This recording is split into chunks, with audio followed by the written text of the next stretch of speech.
오늘 우리에게 주신 말씀은 마태복음 26장 17절부터 35절까지 말씀입니다. 화면에 있는 말씀들을 같이 보면서 들으면서 오늘 말씀 좀 긴데 그러면서 듣겠습니다.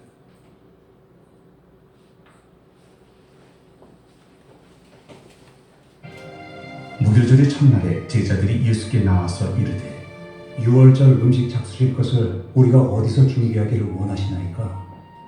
성한 아무에게 가서 이르되 선생님 말씀이 내 때가 가까이 왔으니 내 제자들과 함께 유월절을 네 집에서 지키겠다 하시더라 하라. 제자들이 예수께서 시키신 대로 하여 유월절을 준비하였더라. 저물 때 예수께서 12제자와 함께 앉으셨더니 그들이 먹을 때에 이르시되 내가 진실로 너희에게 이르노니 너희 중에 한 사람이 나를 팔리라.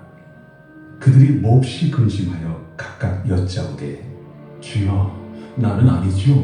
주여, 나는 아니지요. 나와 함께 그릇에 손을 넣는 그가 나를 팔리라. 인자는 자기에 대하여 기록된 대로 가거니와 인자를 파는 그 사람에게는 화가 있으리로다.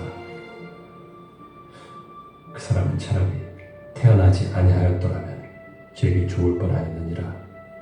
예수를 파는 유다가 대답하여 라비어, 나는 아니지요.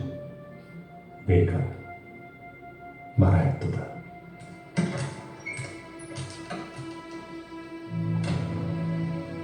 그들이 먹을 때 예수께서 떡을 가지사 축복하시고 떼어 제자들에게 주시며 이르시되 받아서 먹으라.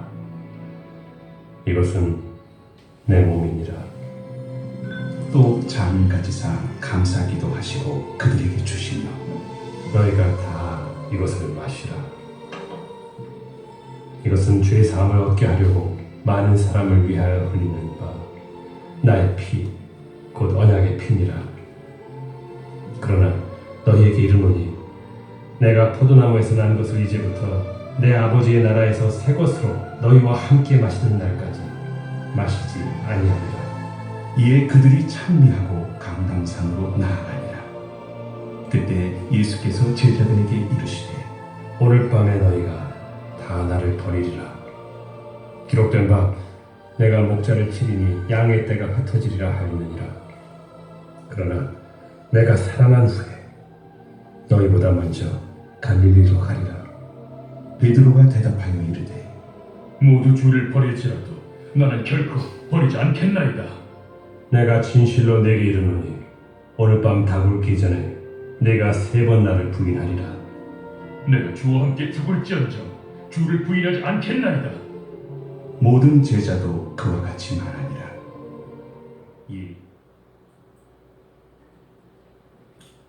오늘은 지나친 확신을 경계하라 라는 제목으로 하나님 말씀 보도록 하겠습니다. 예수님은 이제 죽음을 앞에 두고 제자들과 함께 만찬을 하게 됩니다. 어떤 만찬입니까? 유월절 만찬입니다. 유대인들은 유월절에는 어떤 일을 했습니까? 출애굽할 때 그 유월절을 기념해서 양을 잡아서 그것을 식탁에 올렸습니다. 그래서 예수님도 이 유월절 만찬을 제자들에게 준비하라고 이야기하는 것입니다. 보통 유대인들은 저녁 해가 지고 나서 식사를 했습니다. 그 전에는 먹지 않았어요. 그러니까 우리 시간을 따지면 한 6시에서 7시 사이 정도입니다. 그 식사를 통해서 무엇을 확인했습니까? 서로의 친밀함을 확인한 거예요. 동족의식. 여러분 출애굽 갔을 때 그 상황을 한번 생각해 보세요. 죽느냐 사느냐, 그죠? 죽느냐 사느냐. 그러니까 그들은 어떤 공동체냐면 운명 공동체. 그 친밀함을 거기서 확인하는 겁니다. 어쩌면 우리 교회도 마찬가지죠. 운명 공동체, 운명 공동체. 한 배를 탄 거예요. 교회가 왜 운명 공동체입니까? 교회가 온전히 서 있지 못하면, 교회가 복음이 변질되거나 말씀이 변질돼서 그래서 온전한 복음이 전해지지 않거나 또는 교회 공동체가 서로에 대한 어떤 갈등과 이런 시기와 이런 것 때문에 무너져 있다면 하나님의 온전한 뜻 가운데 있을 수 있다고 할 수 없습니다. 이스라엘 백성들은 그런 운명 공동체로서 유월절을 하나님께서 지키라고 했잖아요. 그 명령을 지키는 거예요. 그게 율례예요. 그래서 제자들도 그날 밤에 그걸 준비한 것입니다. 예수님은 그 제자들과 함께 있는 그 자리에서 어떤 말씀을 하셨어요. 어떤 말씀을 하셨습니까? 오늘 우리가 읽었던 본문 21절의 말씀을 우리 한번 같이 보기로 합니다. 우리 천천히 크게 한번 읽겠습니다. 시작. 그들이 먹을 때 이르시되 내가 진실로 너에게 이르노니 너희 중에 한 사람이 나를 팔리라 하시니. 그 좋은 자리에서 그 친밀함을 나누는 그 자리에서 예수님이 이 제자들은 모르잖아요. 우리의 시점으로 보면 그날이 바로 예수님이 십자가에 달리기 바로 전날 밤 아니에요? 전날 밤이잖아요.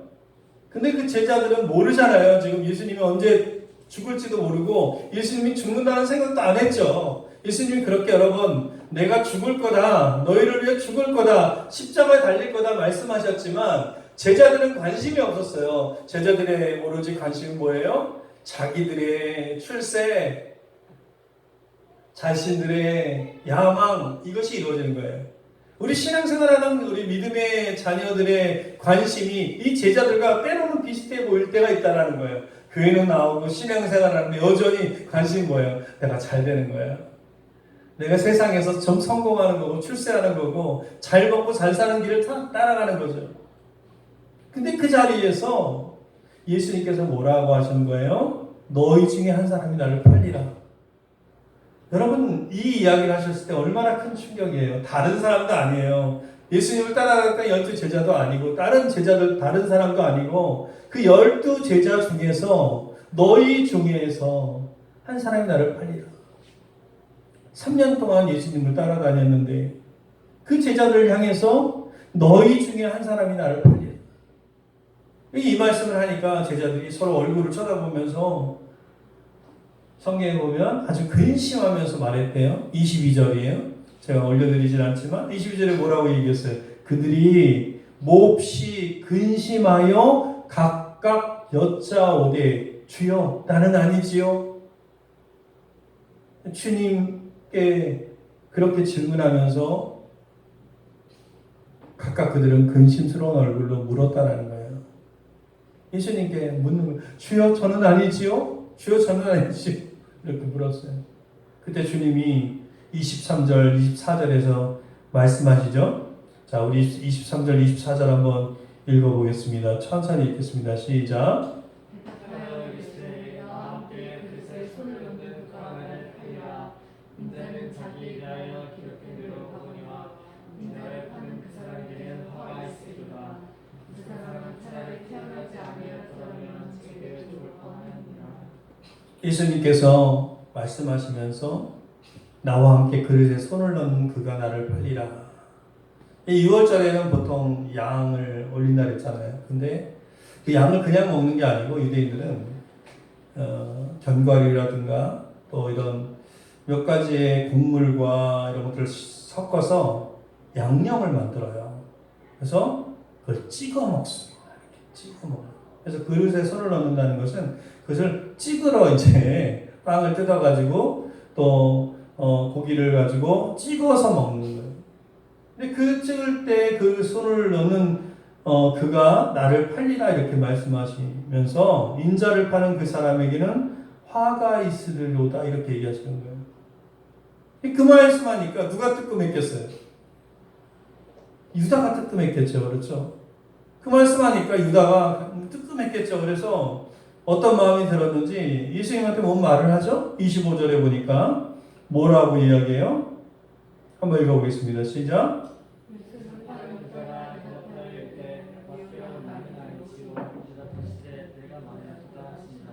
지금 보니까 유다도 그 말씀에 뜨끔해서 나는 아니지요 이렇게 얘기한 거예요. 그러니까 가룟 유다는 이제 나는 아니지요 했고 다른 제자들도 나는 아니지요 이렇게 얘기했잖아요. 가룟 유다가 한 말에 나는 아니지요는 거짓말에 나는 아니지요고, 이 제자들이 했던 이 나는 아니지요라는 말은 자신들은 그런 일을 하지 않을 거라는 의미에서 나는 아니지요예요. 좀 다른 의미죠. 여러분, 그 얘기를 들은 주님 마음이 어땠을 것 같아요? 그 배신으로 인해서 마음이 아프지 않았겠어요? 생각해 보세요. 자신이 데려다니던 그 제자가 있는데 자신을 팔아넘기면, 그리고 배신한다면 얼마나 통탄한 일입니까? 우리 현대사 역사 가운데 여러분이 12.12 사태 잘 알죠? 12.12 사태. 12.12 사태는 무엇 때문에 일어났어요? 그 전에 11.6이 일어났잖아요. 그죠? 11.6이 뭡니까? 박정희 대통령이 김재규 중앙정보부장이죠? 이에서 죽고 말았어요. 그거를 기회를 틈타서 군대 내에 있던 신군부 세력이었던 그 전두환을 필두로 한 하나회라고 하는 조직이 있었어요. 그죠? 이 군사 쿠데타를 일으킨 거예요. 군사 쿠데타. 이 박정희의 유고를 빌미 삼아서 그 요즘에 예전에 나왔던 지난해인가 나왔던 영화 남산의 부장들을 보면 거기 보면 나오잖아요. 그 박정희가 돈을 어마어마하게 많이 숨겨놨는데 그 돈의 행방이 어디 갔는지 잘 모르는데 그 누가 가져갔다고 얘기해요? 전두환이 가져갔다 이런 얘기 비슷한 얘기 하잖아요. 이 하나회가 군사 쿠데타를 일으킨 게 12.12 사태예요. 그죠? 그때 계엄사령관, 그러니까 육군 참모총장이 누구냐면 정승화 참모총장입니다. 근데 불과 이 전두환은 대통령이 되기 이전이죠. 군대로 계급으로 따가면 별 하나예요. 근데 별 4개인 정승화 이 총장을 납치를 합니다. 납치를 해요. 그게 이제 12.12 사태에 12월 12일 날 밤에 일어났던 그 사태의 이제 시작이에요. 그때 정병주라고 하는 장군이 있어요. 정병주. 이 정병주 장군은 요즘에 그 TV 프로 중에서 우리 민식이도 보고 있는지 모르겠지만 강철 부대라고 하는 보고 있는 것 같구나. 그런 프로가 있는데 거기 보면 특전사 나오잖아요. 그 특전사, 그러니까 1공수, 3공수, 9공수, 이 특전사, 그리고 이 전방에 그 수도권에 있는 굉장히 많은 부대를 전체를 이렇게 하고 있는 그런 장군이었어요. 특전 사령관이었죠. 근데 그때 부하가 박희도라고 하는 1공수 여단장이 있습니다. 아마 기억할 거예요. 근데 이 박희도가 이 정병주 장군의 부하예요. 그 부하로는 박희도도 있었고 최세창도 있습니다. 3공수 최세창. 근데 이 박희도라고 하는 인물은 여단장이었는데 군대에 있을 때 자기의 그 군복을 벗을 수 있는 그런 여러 번의 위기를 당하게 되거든요. 예를 들어서 예전에 도끼만행 사건 있잖아요. 도끼만행 사건. 그 북한이 죽였잖아요, 미군들. 그때 그쪽을 담당하고 있었기 때문에 그때도 옷을 벗을 뻔했지만 이 정병주라는 장군이 그를 보호해주고 참모총장한테 이야기를 해서 구해주거든요. 몇 번을. 한 2-3번 정도를 구해줍니다. 그러니까 이 박희도는 이 정병주라고 하는 이 사령관은 박희도에게 있어서 정말 은인 같은 사람이고 또 실제로 상관이고 바로 직속 상관이고 그랬습니다. 최세창도 마찬가지고요. 근데 이 12.12 사태가 일어나고 나니까 그들은 이 직속 상관인 정병주 장군의 명령을 안 따르고 배신을 합니다. 그리고 누구의 명령을 따라요? 전두환의 명령을 따르죠. 그죠? 그리고 직속 부하에게 총상을 입고 팔에 총상을 입고 끌려가서 이 서빙고 남산행장들 보면 나오잖아요. 거기 끌려가서 고문당하고요. 그 참모총장도 우리나라의 가장 큰 계급으로 높은 그 사람도 끌려가가지고 물고문당하고 막 이랬는데 고문당하고 그리고 강제로 예편을 당해요. 배신한 거잖아요. 그죠? 배신한 거잖아요. 근데 이 배신한 박근혜는 어떻게 되었어요? 나중에 보면 육군 참모총장이 되고 국방장관이 되고 이럽니다. 여러분 전두환 잘 먹고 잘 살잖아요. 그죠? 그죠? 자, 대한민국에 정의가 있습니까? 저는 없다고 봐요. 사실은. 불공평한 세상이에요. 세상은 그렇습니다. 그리고 그 참모총장이었던 정승화도 강제에 편당하고 이등병으로 강등되고 그리고 그 신군부에 맞섰던 장태환이라고 하는 들어보셨을 거예요. 그 장군도 자기 아들이 서울대학교 들어갔는데 아들도 의문의 자살을 당하고 그리고 이 정명주라고 하는 이 사람은 결국은 어떻게 됐냐면 유일한 증인이었잖아요. 근데 의문의 그러니까 자살했다고 하는데 그 의문의 자살이죠. 그리고 그렇게 죽고 말았어요. 그 장군이. 그리고 그의 묘비에는 아무것도 쓰여지지 않았습니다. 아무것도 쓰여지지 않아요. 왜 아무것도 쓰지 않았냐면 그의 자손들이 역사가 심판하는 날 다시 거기다 쓰겠다 해가지고 묘비에 아무것도 안 썼습니다. 배신한 거죠. 여러분 이런 거예요. 주님 마음이 어땠을까? 지금 가룟 유다가 말한 나는 아니지요라고 하는 의미는 무엇이에요? 이 의미는 혹 다른 제자가 예수님을 파는지는 모르지만 저는 아무런 책임이 없습니다. 라는 뜻이에요. 책임이 피해요. 위선의 신앙이에요. 거짓말이죠. 왜 그렇습니까? 지금 유다는 예수를 팔려고 하는 계획을 다 세운 거잖아요. 그렇죠? 그리고 지금 식사를 하고 있는 그 시간에는 벌써 예수님을 팔아버린 상태예요. 은30을 받아왔어요? 안 받아왔어요? 받아온 거예요. 지금 받아오고 주님을 팔아넘길 기회만 찾고 있던 유다였다라는 거예요. 그런데 그 의도를 숨깁니다. 숨기는 거죠. 죄를 짓고도 여전히 죄 가운데 있으면서도 아무 일 없는 듯이 천연덕스럽다는 거예요. 그리고 와서 예수님께 말하는 거예요. 나는 아니지요? 이거 얼마나 가증스러운 질문입니까? 거짓의 압이 사단을 담고 있는 가룟 유다의 모습입니다. 여러분 가룟 유다는 왜 이렇게 거짓말을 하게 되었을까요? 요한복음 33장 2절에 보면 자 한번 읽어보겠습니다. 천천히 우리 같이 한번 크게 읽을게요. 시작. 마귀가 벌써 시몬의 아들 가룟 유다의 마음에 예수를 팔려는 생각을 넣었더니 그러니까 가룟 유다는 지금 마귀에게 사로잡힌 거예요. 그러니까 거짓말장이가 마귀잖아. 거짓말장이 아비가 마귀잖아요. 그러니까 사로잡히니까 거짓말하고 있는 거예요. 얼마나 불행한 일이에요.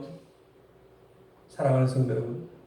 우리가 신앙생활을 하되 거짓에 사로잡혀서 그렇게 살아가는 사람이 아니라 성령에 사로잡혀야 되지 않겠습니까? 아멘입니까? 지금 이 가룟 유다는 자신이 그렇게 사로잡힌지도 모르고 있지만 자신의 야망과 욕심과 자신의 생각 때문에 예수님이 틀렸다라고 생각하잖아요. 그래서 그렇게 살아가는 거예요. 우리는 성령에 사로잡힌 믿음의 사람이 되어야 될 줄 믿습니다. 주님이 제자들과 함께 6월절 만찬을 그렇게 하시고 감람산으로 자리를 옮겼습니다. 시간적으로 보면 한 10시 정도, 11시 정도 됐을 거예요. 식탁의 자리를 이제 저녁 나절에 갖고 옮겼습니다. 그리고 그 자리에서 31절에 뭐라고 이야기하냐면 자 우리 큰 소리로 한번 읽겠습니다. 시작. 그때 예수께서 제자들에게 이르시되 오늘 밤에 너희가 다 나를 버리리라. 기록된 바 내가 목자를 치르니 양의 떼가 터지리라 하였느니라. 여기서 주님이 또 말씀하시는데 너희가 다 나를 버릴 거라고 이렇게 얘기하십니다. 너희가 다 나를 버릴 거다. 근데 그 자리에서 이 본문에는 안 나오지만 이제 그 다음 또 본문에 보면 베드로가 발끈합니다. 베드로가 그냥 발끈해요. 왜 이렇게 베드로가 그렇게 발끈했냐면 자신은 예수님을 버리지 않을 거라고 확신에 차 있었거든요. 자, 33절에 보니까 베드로가 뭐라고 얘기해요? 같이 한번 읽어볼게요. 시작. 베드로가 대답하여 이르되 모두 주를 버릴지라도 나는 결코 버리지 않겠나이다. 모두 다 버려도 저는 안 버립니다. 이런 거예요. 그 말씀에 대해서 예수님께서 뭐라고 대답하셨어요? 34절에 보면 예수께서 이르시되 내가 진실로 내게 이르노니 오늘 밤 다굴기 전에 네가 3번 나를 부인하리라. 예수님 말씀은 베드로가 부인한대요. 부인할 건데 3번이나 부인한다고 말씀하시고 예언하신 거죠. 그러니까 베드로가 이제 오늘 본문의 마지막 말씀이에요. 35절 말씀. 확신에 차서 말을 합니다. 35절입니다. 자, 한번 읽어볼게요. 같이 시작. 베드로가 이르되 내가 주와 함께 죽을지언정 주를 부인하지 않겠나이다 하고 모든 제자도 그와 같이 말하냐. 베드로가 뭐라고 얘기해요? 죽을지언정 부인하지 않겠습니다. 그리고 또 누구도 얘기했대요? 모든 제자들과 다 얘기했대요. 그러니까 아무리 생각해도 자기가 주님을 버릴 이유도 없고 절대 주님을 버리지 않을 거라고 확신에 차 있어요. 지금 베드로는. 그러나 우리가 알다시피 베드로는 얼마 지나지 않아 3번이나 예수님을 부인합니다. 처절한 실패 앞에 서게 될 베드로예요. 그죠? 근데 주님을 배반한 것은 베드로만이 아니었고 유다만이 아니었고 뭐라고 해요? 모든 제자도 그와 같이 말했고 다른 제자들도 다 부인했습니다. 여러분, 베드로가 어떤 사람입니까? 베드로는요, 흠이 많고 부족함이 많은 사람이에요. 그러나 수제자가 되었어요. 왜 예수님께서 베드로를 수제자로 선택했을까? 여러분, 무엇 때문에 그랬던 것 같습니까? 그에게는 가능성이 있었기 때문이었습니다. 여러분, 사람이 사람을 볼 때 때로는 무엇으로 봅니까? 무엇으로 봅니까? 여러분은 저를 무엇으로 보세요? 여러분들이 다른 사람들을 볼 때 무엇으로 보십니까? 액면 그대로 봅니다. 사람이 사람을 볼 때는 옷을 어떻게 입었지? 용모는 어떠하지? 돈은 얼마나 가지고 있지? 저 사람 배운 게 얼마나 있지? 신분은 뭐지? 얼마나 배웠지? 흠이 없는가? 이런 거를 봅니다. 보이는 대로 봅니다. 그러나 주님은, 그러니까 하나님은 사람을 바라볼 때 지금은 부족하고 연약하고 가진 것이 없지만 무엇을 보는 거예요? 가능성을 보는 거예요. 그러니까 베드로는 주님이 보시기에 수제자가 될 만한 가능성이 있었어요. 그러니까 베드로에게 장점이 있었어요. 어떤 장점이 있었냐면, 자, 첫 번째는요, 적극적인 믿음이 있었어요. 적극적인 믿음. 우리가 아마 기억할 거예요. 제자들이 갈릴리 바닷가에 배를 타고 가고 있는데, 물 위에 어떤 누군가 나타났어요. 제자들이 유령이라고 생각하고 다들 벌벌벌 떠는 거예요. 벌벌벌 떠는 거예요. 그때 예수님 뭐라고 얘기하셨냐면 내니 두려워 말라 이렇게 이야기하셨어요. 그때 베드로가 뭐라고 대답했냐면 베드로가 이렇게 대답합니다. 만일 주시거든 저로 하여금 바다로 걷게 하소서 이렇게 얘기합니다. 그래서 물 위로 오라 했을 때 그 물 위로 걸어서 몇 발자국을 걸었던 게 누구예요? 베드로예요. 적극적인 믿음이 있었다는 거예요. 물에 빠지긴 했지만 베드로는 그런 체험을 했습니다. 또 베드로는 어떤 사람이었어요? 순종을 잘했어요. 순종을. 밤이 맞도록 물고기를 잡으려 했지만 한 마리도 잡지 못했죠. 그때 그런 장면에서 예수님께서 그물을 가지고 배 오른편으로 던지라고 했을 때 베드로가 뭐라고 고백해요? 밤이 맞도록 잡은 것이 없지만은 주의 말씀에 순종하여 내가 그물을 내리겠습니다. 그래서 그물을 내렸을 때 물고기가 몇 마리 잡혔어요? 어마어마하게 많이 잡혔잖아요. 베드로는 이렇게 순종을 잘하는 사람이에요. 또 베드로는 성령님께 이끌려서 믿음의 고백을 했던 사람이죠. 가이사랴 빌립보에 갔을 때 예수님이 제자들에게 물었어요. 너희는 나를 누구라 하느냐? 물었을 때, 자, 이 말씀을 한번 읽어볼까요? 마태복음 16장 16절부터 17절 말씀입니다. 시작. 시몬 베드로가 대답하되 주는 그리스도시요 살아계신 하나님의 아들이십니다. 예수께서 대답하여 이르시되 바요나 시몬아 내가 복이 있다. 베드로는 이러한 믿음의 고백을 할 수 있었던 사람이에요. 주는 그리스도시요 살아계신 하나님의 아들이에요. 어느 누구도 자신도 그것이 고백한 것이 자신의 힘으로 자신의 지식으로 고백한 게 아니라 성령님께 이끌려서 그도 고백했지만 어느 누구도 그 당시에 예수님을 살아계신 하나님의 아들이다라고 그리스도가 뭐예요? 구약에서 이야기하는 메시아입니다. 메시아. 헬라어로 그리스도는 메시아를 이야기하는 거예요. 그렇게 고백하지 못했지만 이 베드로는 고백할 수 있었어요. 그런 장점이 있는 거예요. 그래서 축복을 받죠. 바요나 시몬아 내가 복이 있도다. 근데 이 장면에서 예수님께서 이제 십자가를 진다고 또 말씀하셨어요. 이전에. 그러니까 20절 이후에 보면 이 베드로가 뭐라고 고백합니까? 자, 우리 파란색 글씨만 한번 읽어볼게요. 시작. 베드로가 예수를 붙들고 한편하여 이르되 주여 그리 마옵소서 이 일이 결코 주께 미치지 아니하리이다. 베드로가 이 일이 미치지 않겠다는 얘기는 예수님은 죽을 수 없다는 얘기예요.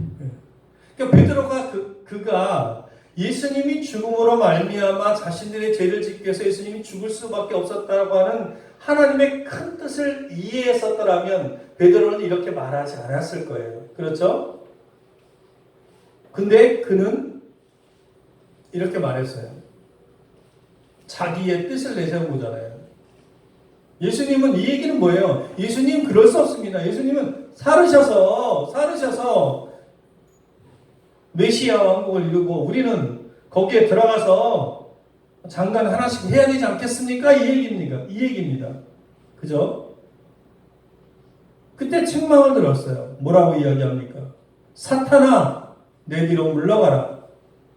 너는 나를 넘어지게 하는 자도다. 금방 베드로에게 바요나 시몬아 네가 복이 있도다 얘기하셨는데 바로 그 자리에서 베드로에게 예수님 말씀하시기에 사탄아 물러가. 사탄이라고 이야기하고 있어요. 왜 사탄이라고 얘기해요? 하나님의 뜻에 거스르는 사람은 사탄이라는 거예요. 아멘입니까? 그러면서 말씀하시기를 내가 하나님의 일을 생각하지 아니하고 도리어 사람의 일을 생각하는 거다. 우리도 그러면 안 되죠. 그죠? 하나님의 일을 생각해요. 그러니까 이렇게 베드로는요. 급한 마음을 갖고 있고 또 실수할 때는 여지없이 무너집니다. 그냥 덤벙덤벙한 거예요. 여지없이 무너져요. 그러나 그에게는 가능성이 있었어요. 한 번은 예수님께서 대야에다 물을 떠가지고 오라고 했어요. 그리고 제자들의 발을 씻겨주셨습니다. 그랬더니 베드로가 뭐라고 얘기했어요? 그 자리에서 주여 절대로 제 발을 씻을 수 없습니다. 이렇게 얘기하죠. 그러니까 내가 너희 발을 씻지 아니하면 내가 너희 발을 씻지 아니하면 너는 나와 상관이 없다. 이렇게 예수님이 말씀하십니다. 이 말씀이 무슨 말이에요? 주님은 이 땅에 우리를 위해서 죽으러 오셨다라는 거예요. 그죠? 우리의 발을 씻기 위해서 오셨다. 그러니까 상관이 없다고 하니까 베드로가 금방 발을 바꿔서 뭐라고 합니까? 내 발뿐만 아니라 온몸을 다 씻어줘서 이렇게 얘기하죠. 덤벙덤벙합니다. 그래도 오늘 본문에서도 마찬가지예요. 이 본문에서도 예수님께서 너희들이 나를 버리고 다 도망갈 거다 이야기하는데 이 베드로는 뭐라고 얘기하는 거예요? 다른 사람이 다 버릴지라도 나는 절대로 안 버립니다. 자기 확신에 가득 차서 얘기하는 거예요. 결국은 버렸잖아요. 그래서 주님은 베드로에게 뭐라고 얘기하셨어요? 자, 이 말씀. 사단이 밀을 까부르듯이 너를 시험할 것인데 나는 너를 위하여 시험에 들지 않기를 기도하겠다. 이렇게 얘기하셨어요. 우리도 마찬가지예요. 우리가 일상의 삶 속에서 주님이 여러분을 위해서 기도하신다는 걸 기억하시기를 바랍니다. 사단이 밀을 까부리듯이 여러분들을 시험한다는 것도 기억하셔야 돼요. 근데 그 까부를 때 하나님께서, 예수님께서 우리를 위해서 기도하신다는 걸 여러분 기억하셔야 돼요. 이렇게 베드로가 신앙이 떨어질 때는 큰 실수를 하는 걸 보게 돼요. 무엇 때문에 실수를 하는 것입니까? 26장 33절에 보면 다시 한번 읽어볼게요. 이 말씀 읽고 마칠 거예요. 자, 한번 다시 한번 이 말씀 크게 한번 읽겠습니다. 시작. 베드로가 대답하여 이르되 모두 주를 버릴지라도 나는 결코 버리지 않겠노라. 여러분 이 본문을 다시 한번 자세히 한번 보세요. 여러분 이 본문을 보면서 여기 많은 단어들이 있죠. 근데 어떤 단어가 눈에 들어오세요? 결코라는 단어. 또 어떤 단어가 눈에 들어오십니까?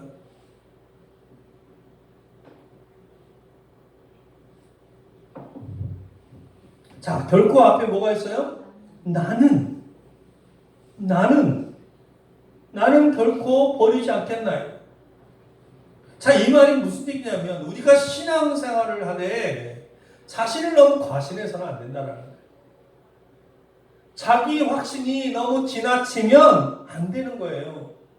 여러분 베드로가 어떻습니까? 수제자로서 많은 우월감을 가졌을 거 아니에요?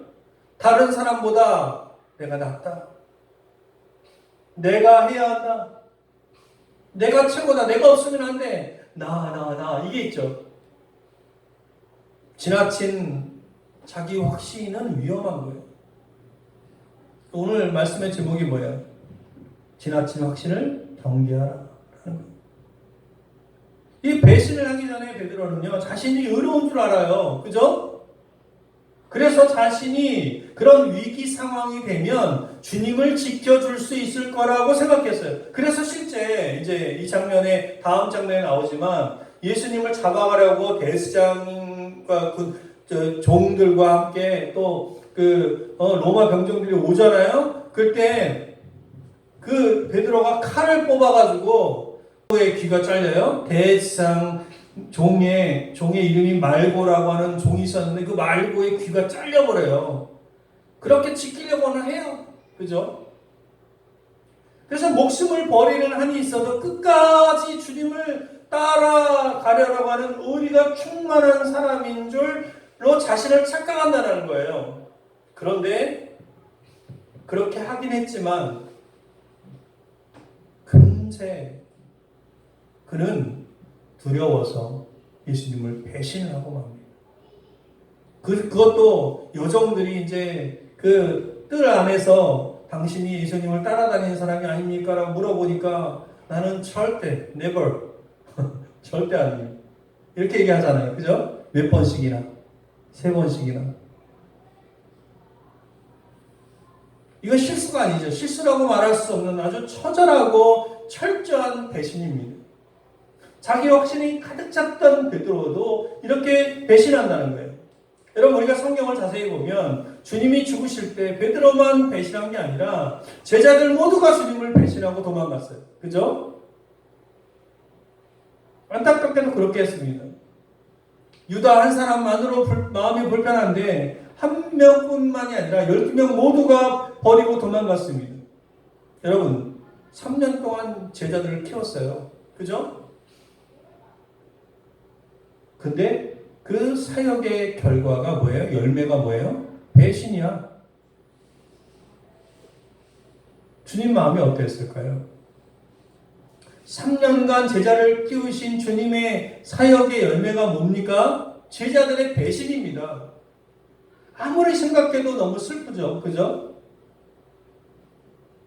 여러분, 주님의 사역이 무력해서 이런 일이 벌어진 거예요? 주님이 어떤 분이에요? 오늘 얼마나 놀라운 기적을 그 제자들이 다 봤단 말이에요. 그죠? 그러나 배신하고 합니다. 우리가 이 사실을 어떻게 받아들여야 되겠습니까? 오늘 말씀의 결론이고 핵심입니다. 우리가 신앙이 깊어질수록 무엇을 깨닫습니까? 여러분, 신앙이 깊어지면 깊어질수록 무엇을 깨달아요? 여러분, 무엇을 깨닫습니까? 내가 지금 하나님 좀 아는 것 같아. 내가 내 자신을 너무 좀 아는 것 같아. 이걸 깨닫습니까? 아니죠. 우리가 신앙이 깊어지면 깊어질수록 정말 무엇을 깨달아요? 내가 아무것도 아니구나. 나 스스로는 내가 쓸 수 없는 존재가 아니구나. 내 혈기로는 안 되는구나. 내 고집으로는 안 되는구나. 이걸 깨닫는 거예요. 자신들의 연약함을 철저하게 깨닫는 것입니다. 자신들이 주님을 배반할 수밖에 없는 정말 이기적인 존재고 정말 찌질한 존재고 그리고 쪼잔한 죄인인 것을 깊이 깨닫지 않고서는 어느 누구도 제자의 삶을 살아갈 수가 없는 거예요. 아멘입니까? 여러분, 그러므로 중요한 것은 무엇이겠어요? 자기의 존재를 인식하는 거예요. 우리는 그런 존재다. 그래, 지나친 자기 확신을 경계해야 될 것입니다. 하나님을 의지하고 사는 것이 중요합니다. 우리는 참으로 무익하나 하나님이 주신 은혜로 사는 거예요. 아멘입니까? 다시 한번 말씀드릴게요. 우리는 참으로 유익하나 무익하나 하나님의 은혜로 사는 존재들입니다. 어쩌면 배신을 하지 않는 것이 좋게 보일 수는 있지만 그럴 수 있는 사람은 없습니다. 우리는 인생을 살아가면서 수없이 주님을 배신했어요. 수없이 주님을 멀리했습니다. 왜 그랬어요? 그냥 살아보려고. 사랑하는 성도 여러분, 자기 확신에 가득 차서 지나친 자기 확신으로 가득 차서 살아가는 삶이 아니라 자신의 전 존재를 이해하고 그래서 하나님을 전적으로 의지하는 우리 모두가 되기를 주님의 이름으로 축원드립니다. 이 시간 우리 1분간 우리 결단기도 제목 가지고 같이 기도하겠습니다.